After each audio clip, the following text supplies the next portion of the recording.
चला मैत्रिणी, आज आपण बनवूया शेपूची भाजी. शेपूची भाजी बनवण्यासाठी आपण 2 चमचे तेल घेतलं आहे कढईमध्ये. त्याच्यामध्ये जिरी मोहरी टाकलेली आहे.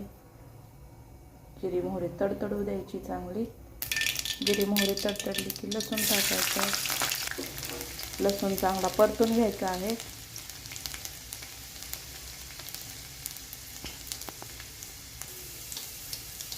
लसूण परतल्यानंतर टाकायची आहे मिरची. लसूण लाल होईपर्यंत परतून घ्यायचा. नंतर टाकायची आहे मुगाची, तुमच्या आवडीनुसार मुगाची डाळ परतून झाली की टाकायची आहे शेपूची भाजी.